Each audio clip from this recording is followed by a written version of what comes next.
Hello বন্ধুরা, শুভ সন্ধ্যা, good evening. তোমরা সবাই কেমন আছো? আমি আছি, ভালোই আছি। তারই মধ্যে মনটা খুব খারাপ। মনটা কেন খারাপ সেটা তো তোমরা জানো, তোমাদের তো বলেছি। ছেলেটা আজকে বাড়ি থেকে চলে গেল। ও 3:30-র দিকে বেরিয়েছে বাড়ি থেকে। তবে দোকানে এত লোকের চাপে কাজের লোকটাও আজকে আসতে পারিনি। বললাম ছেলেটা চলে যাবে, আজকে অন্তত এসো, কিন্তু না, সে হরিসঙ্গীত গান করে বেড়ায়।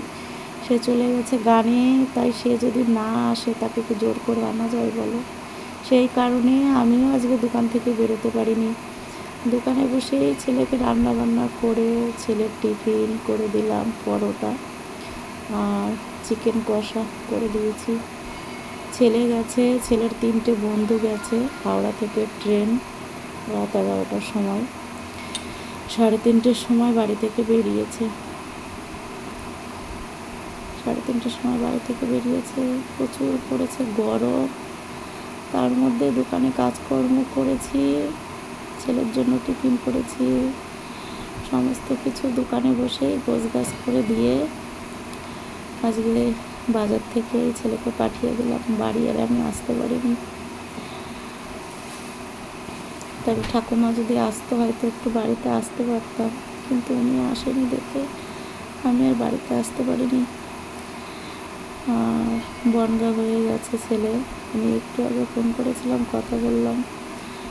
বনগা থেকে ট্রেনে উঠেছে, শিয়ালদা লোকালে ট্রেনে বসে আছে। বলছে মা এখনও ট্রেন ছাড়েনি, তবে এখন হয়তো ছেড়ে দিয়েছে।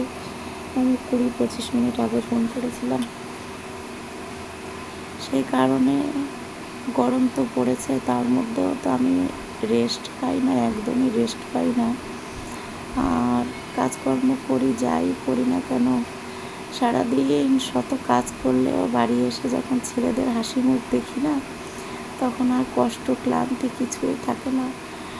এই ছেলেটা আজকে চলে গেল বাড়ি থেকে, আসবে পুজোর সময়। 6 মাসের ট্রেনিং, ওর ডিউটিটা কমপ্লিট হয়ে গেলে পুজোর সময় আসবে। এসে হয়তো ছুটিতে আসবে, 1 মাস থাকবে, তারপরে গিয়ে জবে ঢুকে যাবে।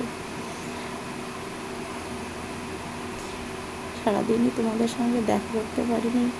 আসলে সময়ের অপেক্ষা, আর মনটাও সেরকম করে ভালো নেই, মনটাও সায় দেয়নি। সেই কারণে আর ক্যামেরার সামনে আজকে আসিনি। এখন এই সন্ধ্যা প্রদীপ দিয়ে ঠাকুরকে শয়ন দিয়ে, আর আমি স্নান করেছি, আমার চুলগুলো এখনও ভিজে। আমি স্নান করে গেছি সন্ধ্যা দিতে। বাড়িতে আজকে তোমাদের দাদাভাই আমি দুজনই একসঙ্গে চলে এসেছি। 4:30-র সময় বাড়িতে এসেছি, মানে দোকান থেকে ছেলেকে পাঠিয়ে দিয়ে তারপরে আমরা দোকান বন্ধ করে আর থাকিনি। তোমাদের দাদাভাইও দেখি অঝরে কাঁপছে, আর আমারও খুব কষ্ট হচ্ছে। কারণ যদি যেতে পারতাম, ওকে তুলে দিয়ে আসতে পারতাম, তাহলে হয়তো অতটা কষ্ট হতো না। কিন্তু যেতে পারিনি দেখে আরও মনটা খারাপ লাগছে। কিন্তু ওর বন্ধুরা সবাই গেছে তো, ওই জন্য আর আমরা না গেলেও ঠিক আছে।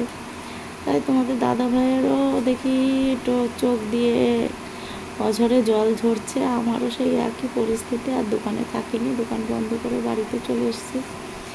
বাড়ি এসে দেখি ছেলেরা দুজনাই, সমস্ত ছোটো ছেলে বড় ছেলে, ওরাই দুজন মানে গুছিয়ে রেডি হয়েছে।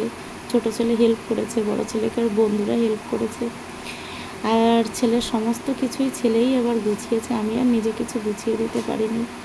সেই বাড়িঘর এলোমেলো, সমস্ত কাজকর্ম গুছিয়ে, জামা কাপড়ের এক ঢিপি ছিল, সেই সমস্ত কেচে ধুয়ে স্নান করে তবে গেছি আমি সন্ধ্যা প্রদীপ দিতে।